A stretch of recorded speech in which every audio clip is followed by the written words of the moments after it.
Jadi tuan-tuan dan puan, balik kepada isu kabinet ni. Jadi Datuk Seri Ismail Sabri ni saya nampak dia cukup tertekan sekarang. Nak mengekalkan kerajaan selama 21 bulan ini. Dengan adunan kombinasi beberapa orang yang menjadi musuh politik. Saya tak peduli dengan PBBM ni. Pergi jahanam lah dia. Kerana saya tahu bahawa Ismail Sabri tak boleh melakukan main suka hati dia macam Mahidin lakukan pada UMNO. Dia boleh menepikan Zaid Amidi selaku Presiden UMNO masa itu, melantik menteri ikut kehendak cita rasa dia. Tapi Ismail Sabri tidak begitu. Dia mungkin mendapat nasihat, pandangan daripada Mahidin dan cukup takut bimbang bahawa orang bersatu ni dikeluar. Tadi saya cakap dengan seorang kawan dia, orang yang pro pada Ismail Sabri. Saya kata, you kena fikir strategi. Kalau saya pergi jumpa balik Syafi'i Abdal. Saya berunding dengan Syafi'i Abdal. Oh, dia kata macam mana berunding dengan Syafi'i Abdal? Syafi'i Abdal beritahu nak jadi Perdana Menteri. Saya kata itu dia membuat satu jawapan untuk menolak, tak mau bincang. Itu sebab dia letakkannya satu syarat yang berat, iaitu nak jadi Perdana Menteri. Tapi dia dah ada jawapan. Benda tu samalah dengan Puteri Gunung Ledang. Dia tak minat nak menikah dengan Sultan Mahmud tu. Jadi dia pun mungkin tak mau menikah Puteri Gunung Ledang. Apa dia buat? Dia baginya syarat macam-macam. Antara syarat yang tak boleh terima ialah semangkuk darah anak Sultan Mahmud, iaitu Tengku Muhammad. Yang ini dia tak boleh buat. Yang air mata darah, air mata anak dara, hati kuman, semua Sultan Melaka siapkan. Yang ambil darah sebab bukannya Puteri Gunung Ledang nak benda itu, tetapi dia Melayu tak tahu yang itu cara menolak. Begitu juga Syafi'i Abdal. Saya dia menolak, tak mau berunding, dia nak jadi Perdana Menteri. Itu kata kita. Tetapi cuba kita bincang, Syafi'i, dengan kursi kau yang banyak ni, apa kata kita combine balik di Sarawak, di Sabah, kami keluar daripada Bersatu, sokong you balik untuk jadi Ketua Menteri. Dan kemudian kami akan tutup UMNO di Sabah. Tak perlu lagi kami UMNO. Sebab warisan sudah ada untuk menjaga kepentingan pribumi, Bumi Putera Sabah. Jadi cuba you bayangkan kalau begitu. Takkan Syafi'i tak mau?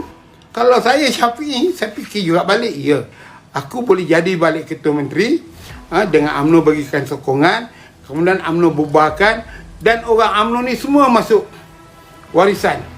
Jadi UMNO tak lagi pening kepala dengan Sabah tu, yang nak pergi melawat, nak berkempen, nak pujuk pemimpin-pemimpin UMNO Sabah dengan berbagai kenah dia, dengan projek dia, dengan pening kepala. Saya masa penubuhan UMNO di Sabah, saya antara orang yang menentang. Orang lama tahu, saya menulis surat panjang lebar pada Cik Gafar. Masa tu timbalan Presiden. Saya berhujah lengkap, ada lagi dokumennya dekat saya. Kemudian itu saya bagi notis, kalau tak bawa dalam mesyuarat majlis tinggi, tak dihentikan penubuhan UMNO Sabah ini mengikut peraturan parti, maknanya saya berhak bawa ke mahkamah. Ini banyak orang tak faham. Sebenarnya di dalam UMNO ni, kalau anda tidak puas hati, boleh bawa ke mahkamah dengan satu syarat. Hantar surat dulu pada Sri Agong, minta 14 hari jawapan. Kalau dia tak mau menjawab, dia abaikan surat itu, anda boleh bawa ke mahkamah. Mahkamah tidak boleh mengatakan bahawa anda tidak ada lokus tenda lagi, kerana prosedur parti sudah dibuat.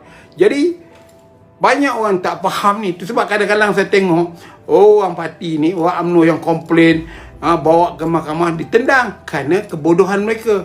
Lawyer dia tak beritahu. Patut je peguam dia arah dia orang, hantar surat lu pada Sri Agong dalam masa 14 hari jawapan. Tak nak jawab, kena pergi mahkamah. Bagaimana parti yang menjunjung perlembagaan, menjunjung undang-undang, nak menafikan hak untuk ahli mendapat keadilan dalam mahkamah? Tak betul lah tu, kan? Jadi ini yang saya nak jelaskan pada tuan-tuan dan puan-puan. Jadi kesimpulannya, jangan kita marah sangat dengan Ismail Sabri ni, dengan kabinet dia. Khasnya daripada PPM. Yang kita nak marah sekarang, kabinet dari UMNO ni itu. Itu hak kita. Ini orang yang melanggar peraturan, tak pakai mask, dah kena denda dalam akta penyakit berjangkit, dijadikan menteri balik. Atau pegawai dia pula orang dia pecat di dalam UMNO. Jadi di mana ni? Di mana kejujuran nak berjuang ni? Ini kadang-kadang yang ini kita boleh pertikaikan Ismail Sabri. Kenapa Kementerian Pendidikan tu tak boleh UMNO ambil? Kenapa nak bagi kepada Parti Bersatu? Yang kita semua tahu, semua orang tahu, yang jadi Menteri Pendidikan itu tidak lebih daripada seorang partner main golf.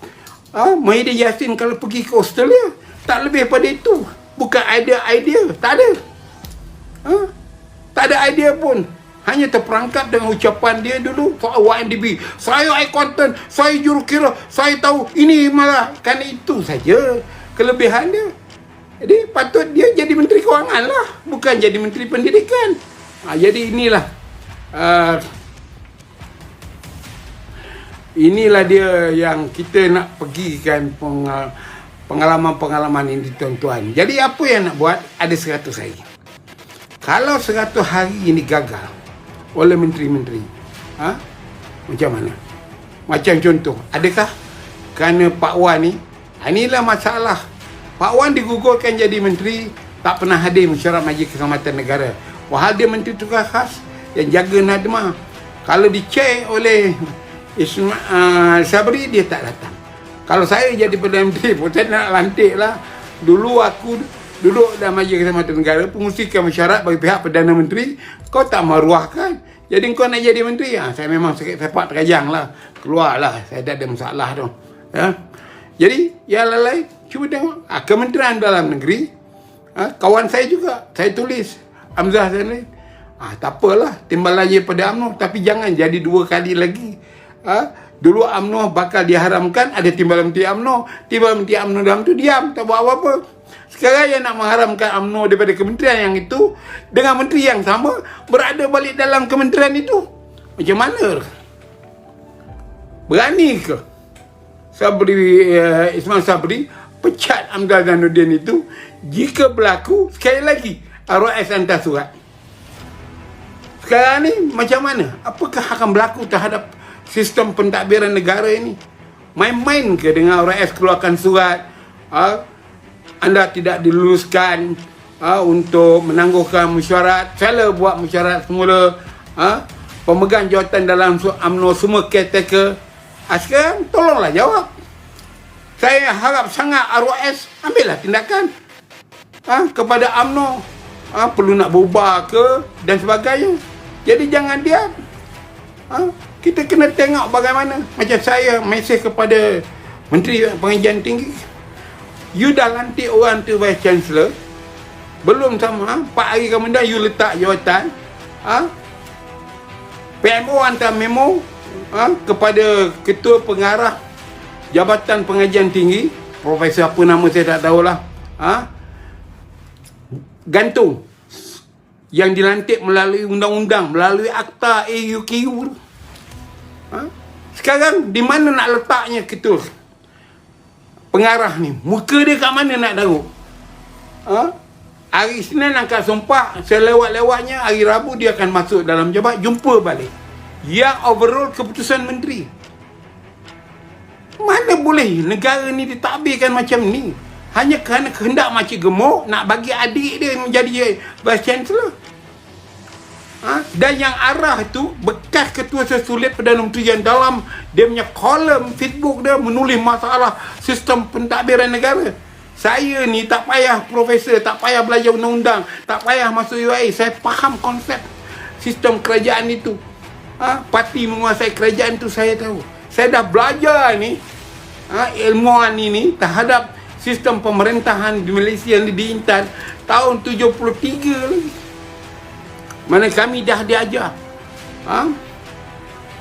oleh Almarhum Abdullah Sanusi yang expert terhadap ilmu pengasingan kuasa ni. Jadi kalau seorang ketua sesulit Perdana Menteri bangang tak tahu undang-undang peraturan, hantam arahan kepada ketua pengarah Jabatan Pengajian Tinggi, suruh tangguhkan. Sekarang yang tersepit siapa? Yang Casio dah berhenti, Makcik Gemuk dah berhenti, kabarnya masih lagi main peranan. Kerana ada satu ekor lagi betina dekat pejabat PMO tu. Saya nak beritahu. Jadi apa nak buat? Kalau saya jadi ketua pengarah Jabatan Pengajian Tinggi, saya ambil tanggungjawab, saya resign, letak jawatan. Assalamualaikum. Kerana saya lebih takutkan periuk nasi anak bini saya tak makan daripada prinsip dan prosedur kerajaan. Kalau saya lah, saya dulu senang 2 kali saya berhenti kerja kerana prinsip. Saya kerja dengan PKNS. Azmi Khalid tu bos saya, hidup lagi tan saya. Kalau saya kerja dan gaji tak berapa sangat, saya nak kena maki je, nak kena marah je, okeylah. Saya letaklah jawatan, saya jadi pegawai, jadi kaki tangan PKNS dan peransang itu bukan untuk dimarah, bukan untuk dimaki. Betul, saya resign lah. Begitu juga saya dengan Tengku Anang. Kalau Tengku Anang kata, you nak sokong saya ke nak sokong Anwar? Nak kerja dengan saya ke nak sokong Anwar? Saya kata, saya dua-dua saya tak boleh. Saya tak boleh nak sokong Anwar. Saya nak kerja je. Tak boleh. You kena pilih tu. Sebab Anwar dah beritahu aku, kau asyik maki dia, jadi dia tak nak tolong aku. Kerana kau tolong aku, samalah kau macam aku bagi kau gaji untuk maki ni Anwar. Okey, better. Saya kata tak apa, kenal. Besok saya berhenti, Tengku Nan masih hidup, pergi tanyalah dia sekali. That's my principle. Saya tak kisahlah. Saya nak cakap betul-betul demi secara terbuka. Kawan-kawan, yang penting parti saya, UMNO ni. Saya tak kisahlah. Kalau nanti saya cuba sebaik yang mungkin untuk berhentilah. Saya dengan Tun Razak ada masalah, dengan Tun Hussein perang, Dr. Mahathir 20 tahun perang, Pak Allah kawan saya zaman muda pun perang, Najib pun kawan saya masih muda perang, lepas tu Mahathir perang balik, Muhyiddin memang saya perang. Saya lah orang yang berani. Dia bertaraf timbalan Perdana Menteri tu, saya panggil dia paria lah. Itu masa tu dia bergelar timbalan Perdana Menteri. Cari Google. Apa saya takut? Berhenti saya dalam politik, buang saya jawatan dalam UMNO, apa saya takut? Pecat saya pun saya okey. Saya dah 2 kali kena pecat. Zaman Mahathir sekali, zaman Pak Allah sekali. Tak ada hal saya. Tapi saya akan terus berjuang di dalam UMNO. Okay. Taram Shah Saleh, ada makcik baru ke PMO tu? Lebih kurang lah.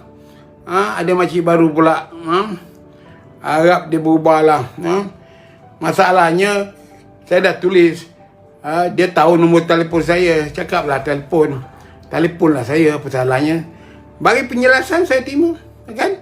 Macam tadi ada orang dia ajak saya minum, cerita. Datuk ada orang pangkat tinggi juga, pejabat Perdana Menteri, ajak jumpa pukul 10. Last sekali dia batalkan. Dia kata dia nak pergi tengok satu orang, pangkat dia besar pada saya dalam UMNO ni. Jadi mungkin orang tu yalah orang berpangkat, ada jawatan. Saya apa ada jawatan ahli biasa, ketua cawangan dia. Inilah kita dalam UMNO. Kalau kita dah tak ada jawatan, bukan dia appreciate kita. Dia kata ini tidak melulu. Dia tambah pula mulut laser macam saya ni. Apalah. Jadi itulah tuan-tuan keadaannya sekarang. Jadi kita tak faham. Harap-harap 100 hari ini akan memberikan ruang yang cukup untuk kita bekerja. Dan saya harap juga mana-mana 10 orang menteri UMNO yang dah diberikan tugas tu, jagalah tugas cara baik. Buatlah kerja, turunlah padang dan berbincanglah.